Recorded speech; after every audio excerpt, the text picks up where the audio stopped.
Hello friends, welcome to my YouTube channel. तो आप सभी का मेरे यूट्यूब चैनल पर स्वागत है। मैं क्लास 11th का मैथ्स का चैप्टर 2 संबंध एवं फलन प्रश्नावली 2.1 का क्वेश्चन नंबर 7 आपके लिए लेकर आई हूँ। तो देखिए, शुरू करते हैं। मान लीजिए कि समुच्चय ए बराबर 1 2, समुच्चय बी बराबर 1 2 3 4, समुच्चय सी बराबर 5 6 तथा समुच्चय डी बराबर 5 6 7 8। तो हमें सत्यापित करना है कि पहला है कि A into B intersection C बराबर A into B intersection A into C, तथा दूसरा है ए इंटू सी तथा बी इंटू डी का एक उपसमुच्चय है। फ्रेंड्स, इस क्वेश्चन को सोल्व करने के लिए हमें पहले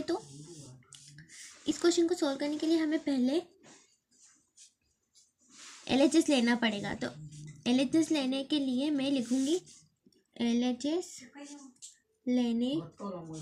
LHS लेने पर लेफ्ट हैंड साइड लेने पर हम लिखते हैं में हमारा दिया हुआ है कि A into B intersection C.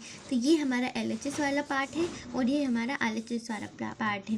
तो अब हमें A into B intersection C दिया हुआ है। तो पहले हम A प्रश्न के देखे लिख लेते। तो हमारा A है 1 और 2, ठीक है, और हमारा B into B intersection C. तो हमें B क्या दिया हुआ है 1 2 3 4, और हमारा C दिया हुआ है हमें 5 व 6।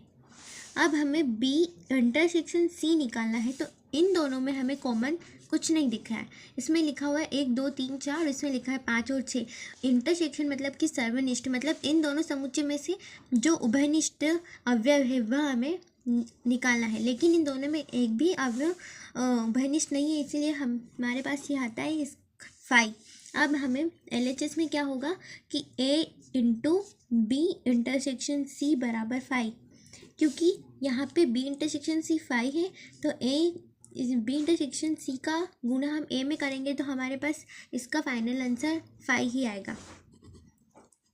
इसी प्रकार हम सेकेंड पार्ट करते हैं। फ्रेंड्स, सेकेंड पार्ट में हमें करना है कि RHS लेने पर। तो हमारा RHS लेने पर तो हमारा RHS क्या है A into B intersection A into C. तो हमारा A इंटू बी क्या होगा, A इंटू बी मतलब कि A के सारे अवयव को B के अवयव से गुणा करना है। तो A के सारे अवयव को B से गुणा करके मैं आपको बताती हूँ। A इंटू बी मतलब A के सारे अवयव को B से गुणा किया, और A इंटू सी मतलब A के सारे अवयव को C से गुणा किया।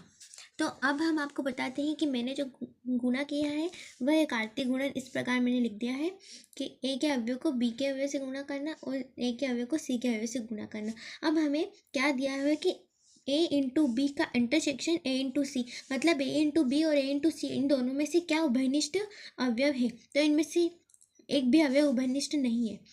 आप ध्यान से देखिए तो आपको पता चलेगा। तो इसका आंसर हमारे पास आएगा A into B intersection A into C बराबर 5। हमारे पास इसका आंसर आया है। मतलब हमारा LHS भी 5 आया था और RHS भी 5 ही आया है। मतलब कि LHS बराबर 5, RHS बराबर 5, अतः LHS बराबर RHS। तो ये हमारा प्रूव हुआ।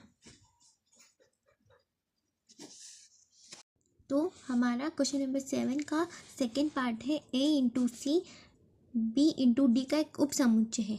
तो हमें क्या करना है कि A के अवयव को C के अवयव से गुणा करना है तथा B के अवयव को D के अवयव से गुणा करना है, और फिर इन दोनों में हमें A इंटू सी का B इंटू डी एक उपसमुच्चय ये पता करना है। तो आइए हम इसको सॉल्व करते हैं। तो फ्रेंड्स, मैं आपको बता देती हूँ, पहले तो मैं ये सब शो कर देती हूँ कि समुच्चय A B समुच्चय D और समुच्चय C ये शो कर देती हूँ, फिर हम इसको आगे सॉल्व करेंगे। तो फ्रेंड्स, मैंने इन समुच्चय A B व C व D को शो कर दिया है। अब मैं क्या करूँगी कि A इंटू सी मतलब कि A के अवयव को C के अवयव से गुणा करके मैं आपको बताती हूँ। तो देखिए, हमें क्या करना है कि A के अवयव को C के अवयव से गुणा करना है। तो मैं क्या करूँगी 1,5 1,6 2,5 और 2,6, ठीक है। अब मुझे करना है बी इंटू डी का, तो बी इंटू डी के अवयव को गुणा करती हूँ। तो हमें क्या ज्ञात करना था कि ए इंटू सी और बी इंटू डी का एक उपसमुच्चय है, तो ए इंटू सी के सारे अवयव बी इंटू डी के समुच्चय के भी सारे अवयव है, मतलब कि A into C B into D का उपसमुच्चय है, अर्थात ए इंटू सी के सारे अवयव बी इंटू डी में उपस्थित है। मतलब कि मैं लिखूंगी कि ए इंटू सी के प्रत्येक अवयव के प्रत्येक अवयव बी इंटू डी में उपस्थित है, अर्थात A into C B into D का एक उपसमुच्चय है।